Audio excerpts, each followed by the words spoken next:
पाठ 10 अन्याय का विरोध। पाठ परिचय। अन्याय करना और सहना दोनों ही अपराध माने जाते हैं। जब कोई व्यक्ति अपनी शक्ति का दुरुपयोग किसी को दबाने के लिए करता है तो उसे अन्याय कहा जाता है। जैसे किसी को उचित मेहनताना न देना, किसी कमजोर को मारना आदि। अन्याय करने वाला तब तक अन्याय करता रहता है जब तक उसका विरोध न किया जाए। इसलिए यह अत्यंत आवश्यक है कि हमें अपने कर्तव्यों के साथ साथ अपने अधिकारों का भी पता हो। अपनी पहचान को बनाने के लिए जरूरी है कि हम अन्याय के खिलाफ पूरी ताकत से लड़ें, उसका विरोध करें। चर्चा करें, अन्याय सहने वाला अन्याय करने वाले से बड़ा अपराधी होता है। अपने प्रति हो रहे किसी अन्याय का प्रतिकार आप कैसे करेंगे? चर्चा करें। जीवन मूल्य, कर्तव्य परायणता, कमजोर और असहायों के प्रति संवेदनशीलता, अन्याय का प्रतिरोध करना, अपने अधिकारों के प्रति सचेत रहना तथा सच के लिए आवाज उठाना। मैंने अपने बच्चों की गवर्नेंस जूलिया को अपने पढ़ने के कमरे में बुलाया और कहा, बैठो जूलिया, मैं तुम्हारे वेतन का हिसाब करना चाहता हूं। मेरे विचार से तुम्हें पैसों की आवश्यकता होगी। मैं तुम्हें अब तक जितना जान सका हूं उससे मुझे लगता है कि तुम अपने आप अपने पैसे कभी नहीं मांगोगी। इसीलिए मैं स्वयं तुम्हें पैसे देना चाहता हूं। हाँ, तो तुम्हारा वेतन 30 रूबल प्रतिमास निश्चित हुआ था ना? जी नहीं, 40 रूबल। जूलिया ने दबे स्वर में कहा। नहीं भाई, 30 मैंने डायरी में नोट कर रखा है। मैं बच्चों की गवर्नेंस को हमेशा 30 रूबल महीना ही देता आया हूं। अच्छा, तो तुम्हें हमारे यहां काम करते हुए 2 महीने हुए हैं? जी नहीं, 2 महीने 5 दिन। क्या कह रही हो? ठीक 2 महीने हुए हैं। भाई, मैंने डायरी में सब लिख रखा है। तो 2 महीने के बनते हैं 60 रूबल। लेकिन 60 रूबल तभी बनेंगे जब महीने में एक भी नागा ना हुआ हो। तुमने रविवार की छुट्टी मनाई है, उस दिन तुमने काम नहीं किया है। कोल्या को केवल घुमाने भर ले गई हो। इसके अलावा तुमने 3 छुट्टियां और ली हैं। जूलिया का चेहरा पीला पड़ गया। वो बार बार अपनी ड्रेस की सिकुड़ने दूर करने लगी। बोली, एक शब्द भी नहीं। हाँ, तो 9 रविवार और 3 छुट्टियां यानी 12 दिन काम नहीं हुआ। मतलब ये कि तुम्हारे 12 रूबल कट गए। उधर कोल्या 4 दिन बीमार रहा और तुमने केवल वान्या को पढ़ाया।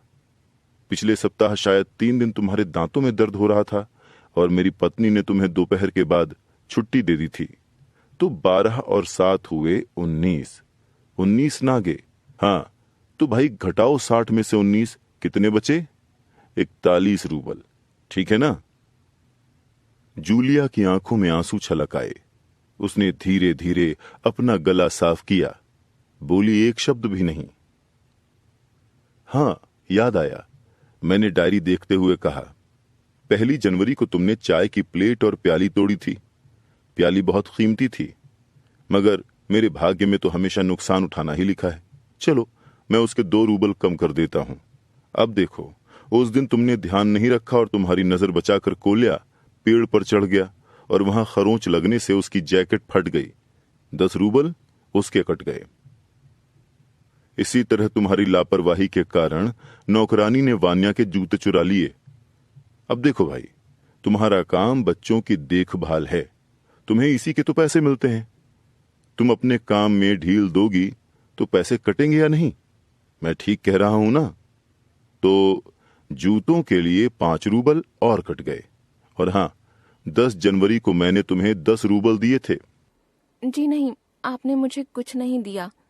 जूलिया ने दबी जबान से कहना चाहा। अरे, मैं क्या झूठ बोल रहा हूं?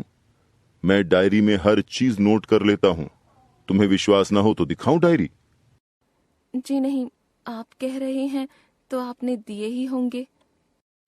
दिए होंगे नहीं, दिए हैं। मैंने कठोर स्वर में कहा।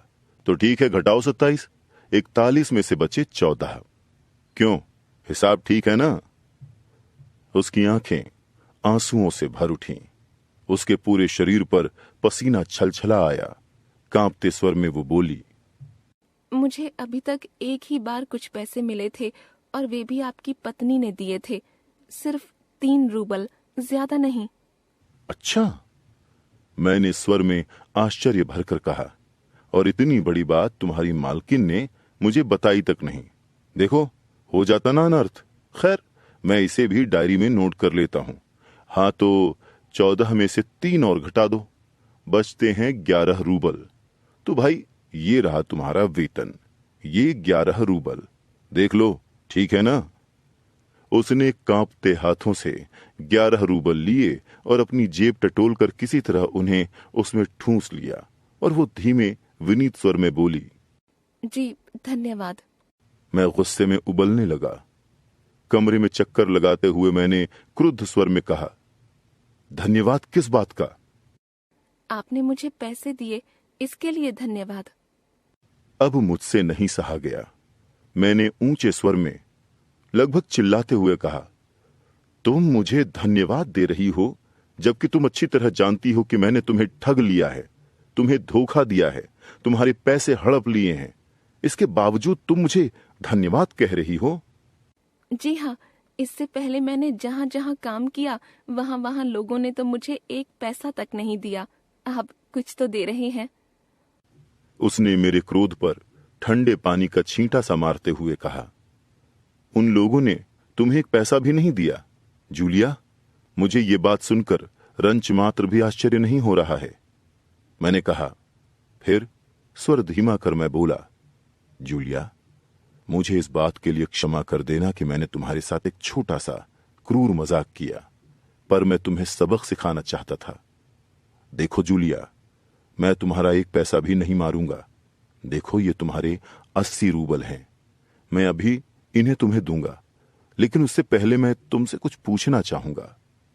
जूलिया, क्या जरूरी है कि इंसान भला कहलाए जाने के लिए इतना दब्बू, भीरू और बोदा बन जाए कि उसके साथ जो अन्याय हो रहा है उसका विरोध तक ना करे, बस मौन रहे और सारा अत्याचार सहता जाए? नहीं जूलिया, नहीं। इस तरह मौन रहने से काम नहीं चलेगा।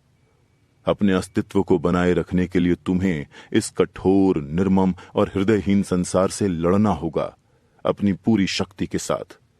मत भूलो जूलिया कि इस संसार में दब्बू, भीरू और बोदे लोगों के लिए कोई जगह नहीं है। लेखक अंतोन चेखव, अनुवाद सत्येंद्र शरत।